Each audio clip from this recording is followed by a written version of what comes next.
सोरबा सासे मानसिनि गोसोखौ गोजोन होनो हानाय बयनिख्रुइबो साबसिन लामायानो जादों बिखौ मिनिहोनाय। दिनै बे भिडिअनि गेजेरजों ओरैबायदि सासे सुबुंनि सोमोन्दै मिन्थिनो मोनगोन जाय सुबुङा गासै दुनियाखौनो गावनि एक्टिं आरो स्टाइलनि गेजेरजों मिनिग्लुंजोबहोनो हायो। नंगौ, नोंथाङा थिगखौनो खोनादों। आं बे भिडिअनि गेजेरजों नोंथांनो खोन्थागासिनो दं जे बुहुमनि बयनिख्रुइबो सबसे कमेडियान सुबुं मिस्टार बीननि लाइफ बायोग्राफिनि सोमोन्दै। थौदो लोगोफोर, बिदिब्ला भिडिअखौ जों स्टार्ट खालामनोसै। मिस्टार बीननि गुबै मुङा जाहैबाय रवान एटकिन्सन। माखि नोंथाङा सानो कि रवान एटकिन्सना गोथाङै दङना?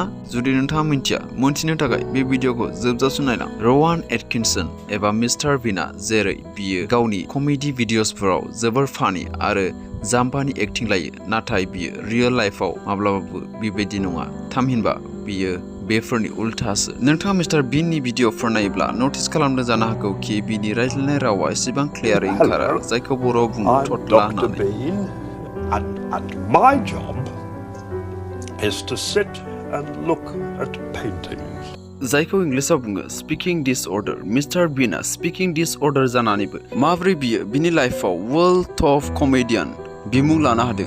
नाथाय नोंथाङा बेखौ मिन्थिनांगोन कि मिस्टार बीना एसेबां गोरलैयै नैबे लेभेलसिम सफैनो हायाखै। गोबां खस्थ' आरो गोबां नाजानायनि गेजेरजों दिनै मिस्टार बीना वर्ल्ड टप कमेडियान। बुहुमनि खना खनला गेदेर जा उन्दै जा बिथांनि भिडिअखौ नायो आरो दसे इन्ट्रेस्ट लानो थाखाय, दसे मिनिनो थाखाय सम दिहुननानै बिनि भिडिअखौ नायो। फैदो बिदिब्ला जों बिनि लाइफ बायोग्राफिनि सोमोन्दै मिन्थिनानै लानि। Let's begin.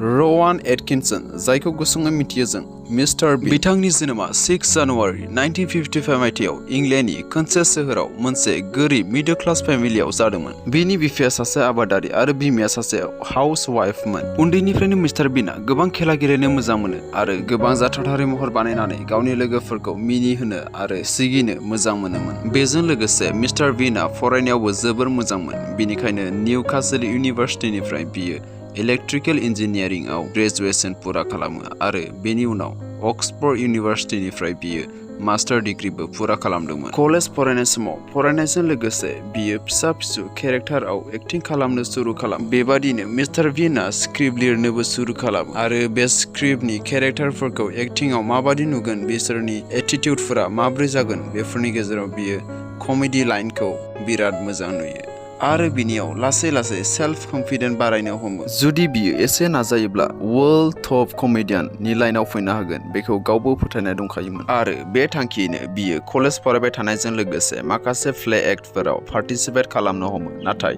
बिनि स्पीकिं डिसअर्डारनि थाखाय आरो मोजां बाथ्रा बुंनो हायिनि थाखाय बियो रेजेक्ट जानांबाय थानो गोनां जादोंमोन। बेनि उनावबो बियो आरोबाव गोबां टिभि श'फोराव एप्लाइ खालामबाय थानो हमदोंमोन, नाथाय बे स्पीकिं डिसअर्डारनि थाखायनो बियो अलवेज रेजेक्ट खालामजाबाय थादोंमोन। नाथाय मेन्टेलि डिप्रेस जानांबाय थानायनि उनावबो बियो जेननानै थायाखैमोन। बिहा गावनियाव थानाय टेलेन्टनि सायाव गेदेर फोथायनाय दंमोन कि बियो सानसेब्लाबो साक्सेस जाथारगोन। गावनि प्रब्लेमखौ नागिरै बियो हमनो हादोंमोन कि जेब्ला बियो एक्टिं खालामो अब्ला बियो मोजाङैनो बाथ्राखौ बुंनो हायो।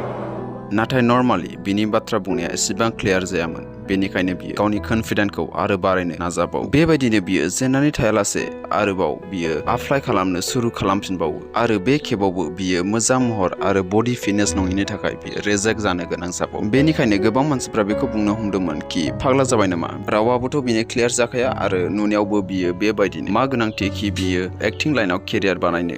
इन्जिनियारिं मास्टार डिग्री गोनां हिसाबाव बियो मोजां जब मावोब्ला जोबोर मोजां जायो। नाथाय मिस्टार बीना सासे अर्डिनारि मानसि नङामोन, नाथाय बियो एक्सट्रा अर्डिनारि। बे बाथ्राखौ बियो गावबो जोबोर मोजाङैनो मिन्थिखागौमोन कि गुबुन मोजां जब मावोब्ला गासै मानसिफोरनि थाखाय गनायथाव। थेवबो बियो गावनि फेशनखौ होसोनायनिफ्राय माब्लाबा थाद'नानै थायाखैमोन आरो बे बाथ्राखौथ' मिस्टार बीना जोबोर मोजाङैनो हमनो हाखाबायमोन कि गावनि स्पीकिं डिसअर्डार जानायनि थाखायथ' बियो गासै टिभि श'फोरनिफ्राय रेजेक्ट जानो गोनां जाखागोन। बेनिखायनो बियो जोबोर मोजाङै साननो हमो कि माब्रै बिनि लाइफनि बयनिख्रुइबो देरसिन प्रब्लेमखौ बयनिख्रुइबो देरसिन अपरचुनिटि हिसाबै बियो एक्सेप्ट खालामनानै लानो। बै समाव अक्सफर्ड इउनिभार्सिटियाव राइटार रिचार्ड कार्टिस आरो रबिन रिस्कलनि मिस्टार बीनजों मोगा मोगि सावरायनाय जायो। बिसोर साथामजों जोबोर मोजां सावरायनानै बिसोरो प्लेन खालामो कि मोनसे मिस्टार बीन टिभि श' खालामनो। गोसोआव लाखिनो गोनां बाथ्रा दि सिगां समाव मिस्टार बीननि टिभि श'आ मिस्टार वाइटमोन।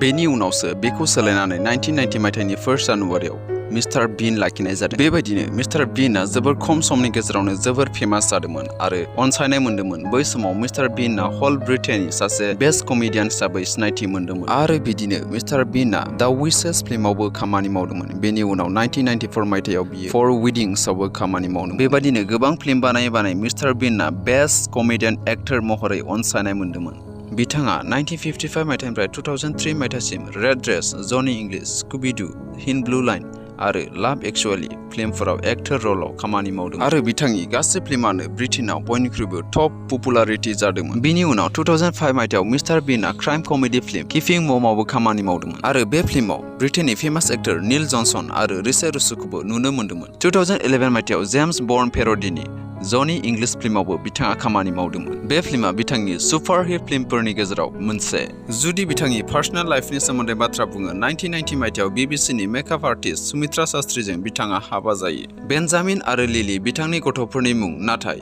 इं 2014 मायथाइयाव बिसोर सानैजों डाइवोर्स जायो आरो 2015 मायथाइयाव मिस्टार बीनआ लुइस फर्जजों लोगोसे रिलेशनशिपआव फैफिनो आरो बिथांनि नैथि हिनजावजों थामथि गथ'खौ डिसेम्बर 2017 आव जोनोम होयो लोगोफोर मिस्टार बीननि लाइफ बायोग्राफिजों जों बेखौनो सोलोंनो हायो जोंनि हालोदा जेखि जाया मानो जों जोंनि थांखिखौ होसोनायनिफ्राय जों माब्लाबाबो थाथ'नो नाङा जेरै नोंथांमोना नाय मिस्टार बीनआ इसिबां टिभि श'फोरनिफ्राय रेजेक्ट जाब्लाबो बियो गावनि थांखिखौ होसोनायनिफ्राय माब्लाबाबो थाथ'नानै थायाखै जुदि नोंथांनियाव माबा मोनसे टेलेन्ट दंब्ला बे टेलेन्टखौ नोङो राइट खामानियाव बाहायनो रोंनांगोन अब्लासो जोङो जेरै मिस्टार बीनआ राइट खामानिनि गेजेरजों बियो गावनि डिसिसनखौ सोलायालासिनो बियो साक्सेसफुल जादों बेबायदिनो जों नारा-नाथा नाजाथाबबाय थानांगोन जों गोसो जायोब्ला जेखि सिटुएशना जाया मानो जों बेखौ ओभारकाम खालामनो हायो जेरै मिस्टार बीननि सिटुएशनखौ नायोब्ला जों गोब्राबथार नुयोमोन नाथाय बियो दिनैहाय बयजोंबो सिनायथि जायो बयजोंबो अनसायजायो लोगोफोर फंसे गोनां बाथ्राखौ खोन्थानानै आं भिडिअखौ बेखिनियावनो फोजोबनोसै